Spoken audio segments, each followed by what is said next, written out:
first sound wasn't a thump or a creak, but a whisper. Not a human whisper, though. It was my whisper, my own voice, distinctly, chillingly, saying my name from the darkened basement. Eleanor. I stood frozen in the kitchen, a half-eaten apple forgotten in my hand. The phone lay on the counter where I'd left it an hour ago. I hadn't touched it since. My breath hitched, a cold knot forming in my stomach. What happens when you hear your own voice? On a phone you never touched? I am Eleanor, a woman haunted by loss, trying to navigate a new chapter of my life after my husband, Mark, passed away. The quiet house, once a comfort, had become a cavern of loneliness. To cope financially and combat that overwhelming solitude, I decided to rent out the small, self-contained unit in my basement. It had been a practical decision, a way to keep the bills paid. My ad had been simple: quiet basement apartment for rent, ideal for a single professional. I'd been meticulous with the background checks, even a little paranoid. The couple, Mr. and Mrs. Albright, seemed respectable, if a little reserved. They paid cash up front for 6 months. A red flag, perhaps, but one I'd overlooked in my desperation. Now, standing in the too quiet house, the whisper echoed in my mind. It was soft, almost imperceptible, yet it resonated with an unnatural clarity. My fingers, numb and clumsy, fumbled for the light switch, plunging the kitchen into a sudden, blinding brilliance. The shadows, which had seemed to writhe in the dimness, retreated, but the feeling of being watched intensified. I hadn't heard them move in. No rattling of furniture, no footsteps on the stairs that led to their separate entrance. They'd simply appeared, as if materializing out of the very air. One evening, after I'd posted the rented sign, I saw a light on in the basement window, and that was it. No greetings, no introductions, no polite small talk. They were just there. A shiver snaked down my spine despite the warmth of the kitchen. It wasn't just the whisper, it was everything. The profound silence that emanated from below. The way I never saw them leave or enter. The way their car, a nondescript silver sedan, sat perpetually in the driveway, gathering dust. I'd convinced myself they worked odd hours, that they were simply private people. But the truth, a cold, unyielding truth, was starting to dawn on me. My gaze drifted to the basement door, a thick oak barrier that separated my living space from theirs. It felt heavier now, more ominous, like a gateway to something I couldn't comprehend. A faint, almost imperceptible scratching sound emanated from behind it, like fingernails dragging lightly across wood. It wasn't loud enough to be a rodent, too deliberate to be accidental. It was a rhythmic, almost meditative scratch. My heart hammered against my ribs. I wanted to run, to bolt out the front door, and never look back. But a morbid curiosity, a horrifying fascination, rooted me to the spot. The air in the kitchen grew heavy, thick with an unseen presence. The scent of dust, old wood, and something metallic, like stale blood, filled my nostrils. It was faint, but undeniably there. My eyes darted around, searching for a source, a rational explanation. There was none, just the oppressive stillness, the relentless scratching from below, and the echo of my own voice, chillingly distorted, playing on an invisible loop in my mind. I was no longer alone in my house, and the thought was a cold, dreadful comfort. The question wasn't just what they were, but why they were here, and why my voice. The silence from the basement was unnatural, not the quiet of an empty space, but the heavy, expectant quiet of something watching. It was the absence of life, of human presence. I'd expected creaks, distant murmurs, the mundane sounds of people living below me. Instead, there was nothing. Not a cough, not a floorboard groan, not even the faint hum of electronics. It was as if the space beneath me was a vacuum. I began to spend my evenings sitting by the kitchen table, pretending to read, but my ears strained, my entire being focused on that oppressive stillness. I tried to dismiss it as extreme privacy, but the unease was a constant companion, a small, cold hand gripping my heart. Sleep became a fractured thing. Every rustle of leaves outside, every shift of the house in the night became a potential threat. My mind replayed the whisper, the uncanny accuracy of my own voice. It felt like an invasion, a violation of my very self. What knowledge did they possess to mimic me so perfectly? And what other secrets did they hold in the impenetrable silence of their domain? The basement, once a symbol of independence and a fresh start, was transforming into something else entirely. A dark, unknown entity beneath my feet, waiting. I swallowed hard, the metallic taste in my mouth growing stronger, and I knew with chilling certainty that this was only the beginning. The apple I held was still half eaten, but my appetite was gone, replaced by a consuming dread. My house, my safe haven, was no longer my own. The scent of metallic dust intensified in the days that followed, clinging to the air like a shroud. It permeated everything, even my clothes, a constant, subtle reminder of the unseen presence below. It wasn't merely the smell of old pipes or forgotten corners. It was sharper, like iron left out in the rain, mixed with something else, something subtly foul and unidentifiable. I started sleeping with the lights on, the fear of the dark, replaced by a deeper dread of what lurked within it. My once comforting home had become a cage, each creak of the floorboards above me a reminder of the silence from below. Even the silence in my own space felt tainted, echoing the profound absence of sound from the basement. I tried to resume a semblance of normal life, to distract myself with work and routine, but the unease was a constant companion, a buzzing under my skin. The clocks in my house, once reliable timekeepers, had begun to act strangely. My antique grandfather clock in the hall, a cherished heirloom from my grandmother, would often stop at precisely 3 a.m. I'd wind it, set it, and within a few hours it would cease, its pendulum frozen, a silent monument to a time that seemed to be recurring. The digital clock on my microwave would flicker, showing nonsensical sequences of numbers before resetting to midnight. It felt like time itself was fracturing, responding to an unseen disruption that pulsed from the ground up. My friends, Sarah and Tom, noticed my increasing pallor, the dark circles under my eyes. "You look like you've seen a ghost, Elle," Sarah had joked, her words a bitter irony. I couldn't bring myself to tell them. How do you explain that your tenants don't make noise, don't leave, and somehow know your voice? They'd think I was cracking up, grieving too hard for Mark, letting the loneliness get to me. The thought of their pity was almost as unbearable as the fear.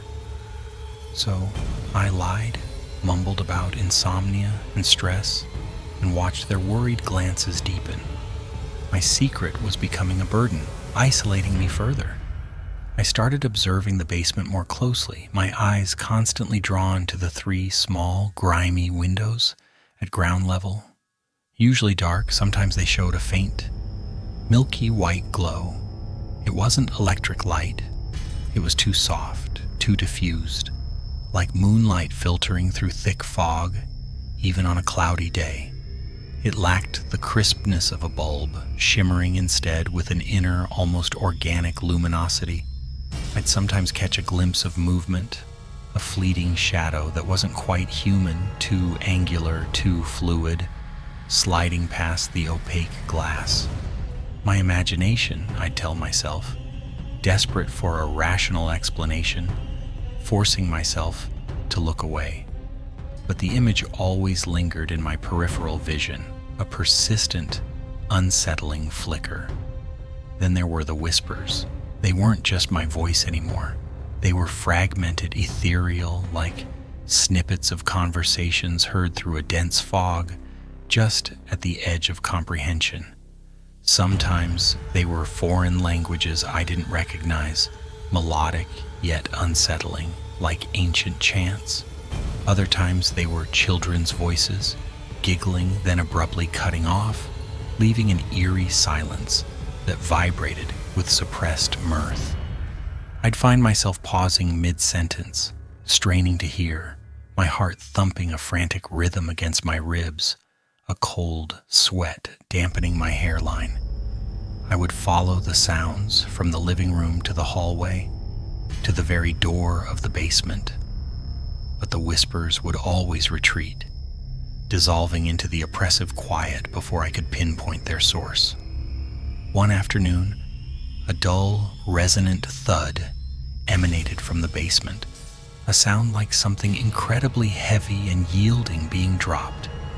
Not a solid crash, but a softer, sickening thump, like a sack of damp earth hitting the floor, or perhaps something else.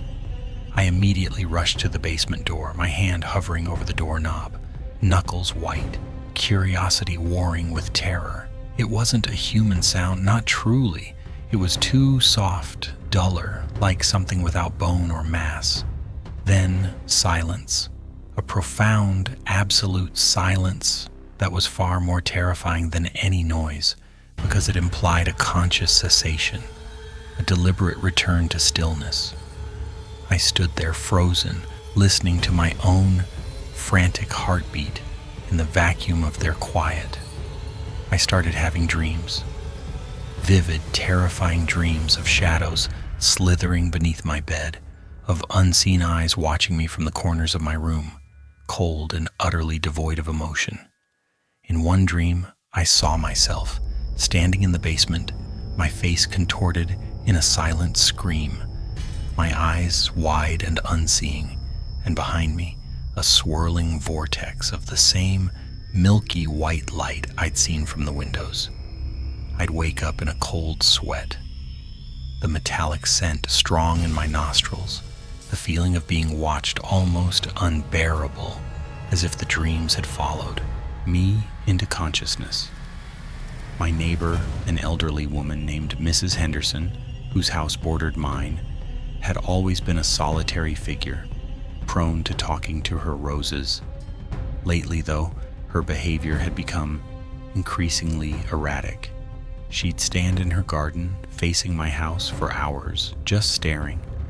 Her gaze was vacant, her face unnervingly still, her thin lips pressed into a tight line. When I'd wave, she wouldn't respond, her eyes fixed on my basement windows with an intensity that made my skin crawl. One evening, as I was getting my mail, she shuffled towards me, her movements stiff and jerky like a marionette. Her eyes were wide and bloodshot, fixed not on me, but on something just over my shoulder, towards the basement. "They're watching you, dear," she whispered, her voice rasping, her breath smelling faintly of decay, of something like dried leaves and cold earth. "Always watching and listening. They like voices." She then turned abruptly and walked away, her movements stiff and jerky, leaving me standing alone, the weight of her words settling on me like a tombstone. Her words, though nonsensical to anyone else, resonated with a chilling truth, my increasingly fractured reality. I was no longer alone in my house, and I was beginning to suspect that neither was Mrs. Henderson.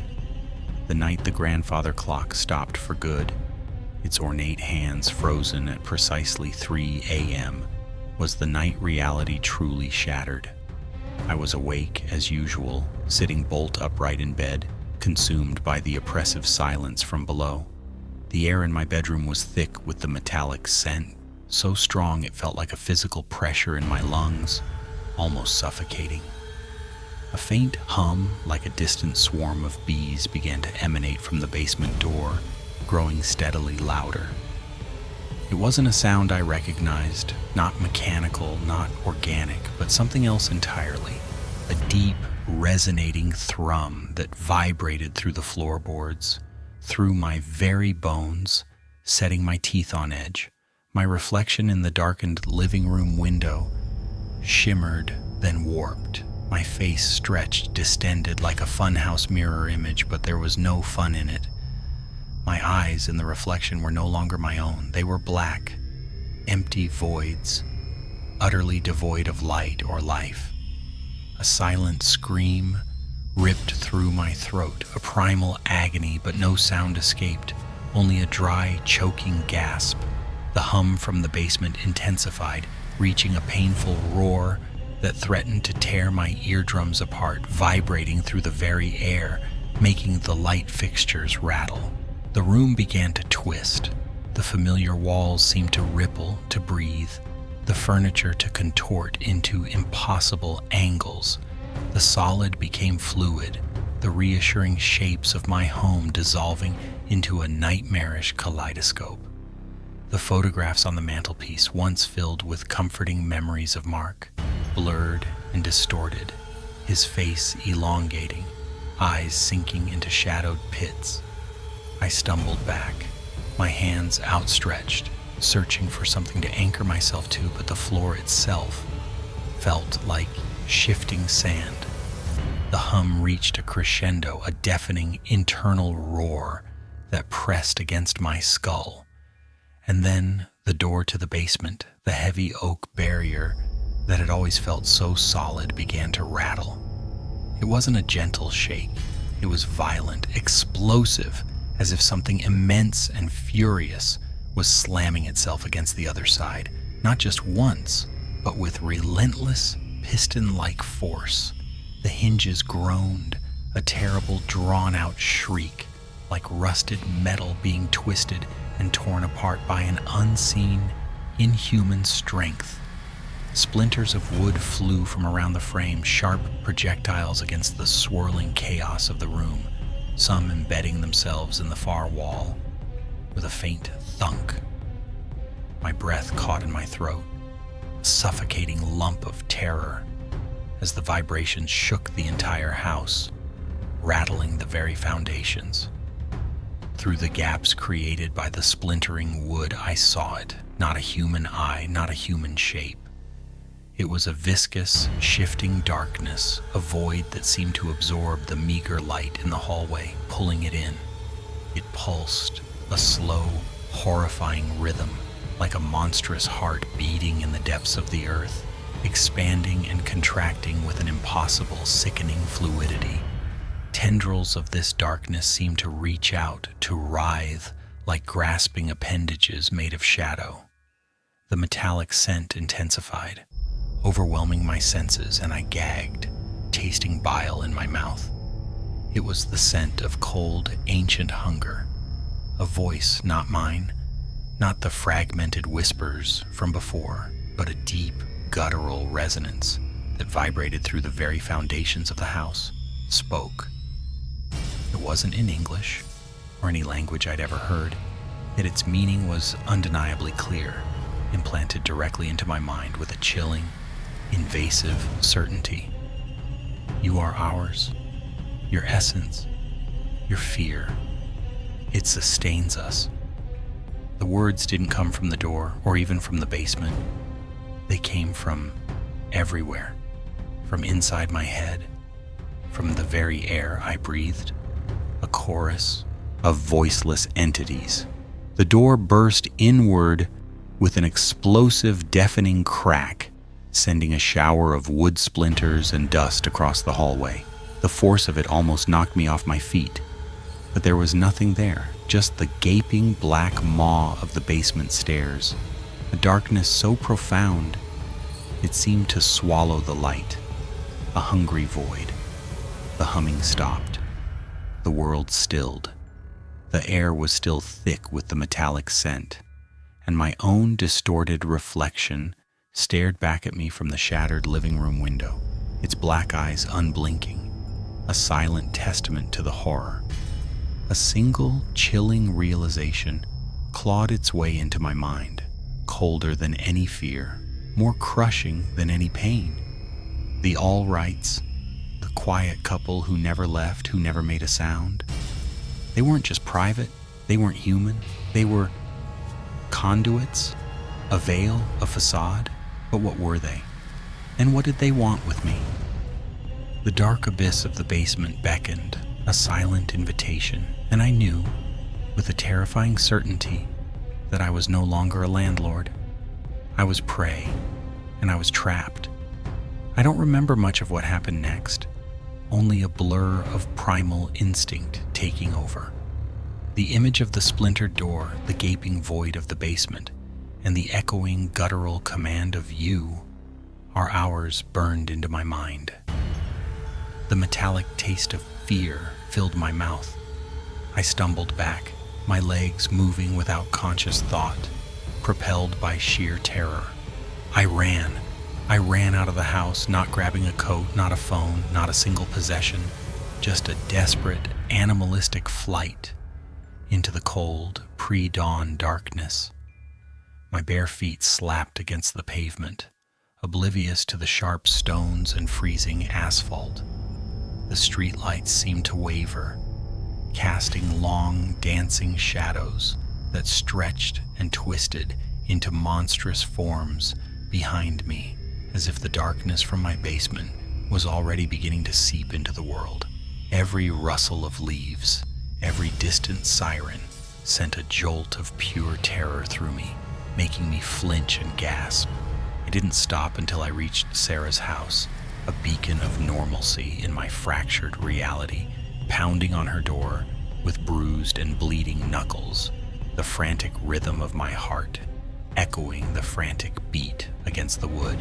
She opened the door, her face a mask of sleepy concern, when she saw my disheveled state, my wide, terrified eyes. I tried to explain, tried to articulate the horror, but the words caught in my throat, strangled by fear and the sheer, impossible nature of it all.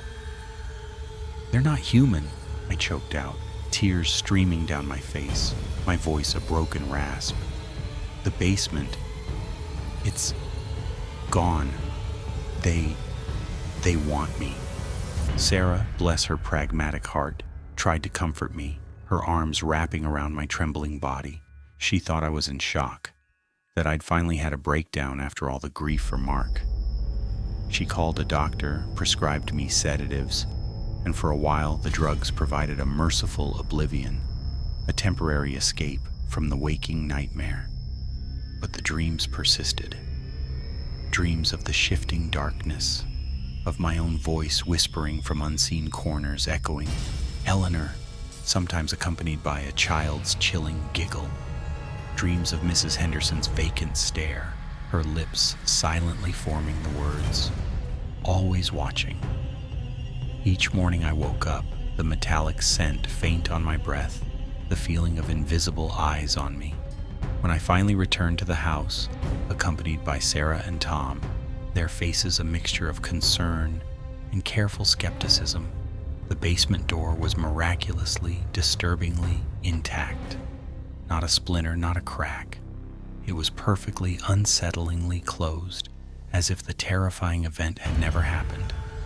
The house was quiet, too quiet, but it was the silence of emptiness now, not the oppressive, watchful silence I'd come to dread. The metallic scent was gone. The clocks were all working again, ticking away the seconds with unnerving regularity, as if time had smoothed itself over, erasing the blip of chaos. "See, Elle?" Sarah said gently, her voice full of carefully masked relief. "It was just a nightmare. You've been under a lot of stress, maybe too much." I nodded, pretending to believe her, forcing a weak smile, but a cold, hard knot of dread settled in my stomach, a leaden weight that nothing could dispel. I knew what I had seen, I knew what I had heard, and the perfect, unsettling normalcy of the house was more terrifying than any visible damage could have been. It was a lie, a calculated deception. The Albrights were gone. Their nondescript silver car was gone from the driveway. The rented sign was no longer on the lawn, nor was the for rent sign.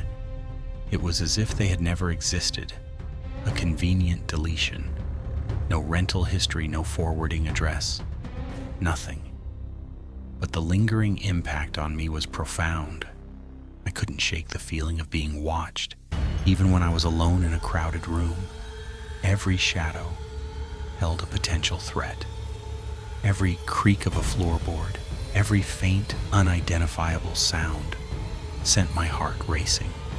Paranoia became my constant companion, a thin, ever-present veil over my perception. I slept with a knife under my pillow, jumping at every sound, checking locks multiple times a night. I sold the house, of course, quickly at a significant loss, barely caring about the money. I couldn't bear to be there, to feel their unseen presence, to imagine what unseen rituals had taken place beneath my feet. I moved far away to a small apartment in a busy city, hoping the crowds and the constant noise would drown out the lingering whispers in my mind. But sometimes when I'm alone in the quiet hours of the night, when the city's hum fades, I hear it. A faint scratching, like fingernails on wood, and then the distinct, chilling echo of my own voice, whispering my name. Eleanor. I know they're still out there. I know they haven't forgotten me, and I know, with a terrible certainty, that the silence they left behind is merely a prelude to their return. The immediate story may have resolved, but the horror of the unknown, of what they truly are, has only just begun. The only resolution is that there is none, just a terrifying, endless wait.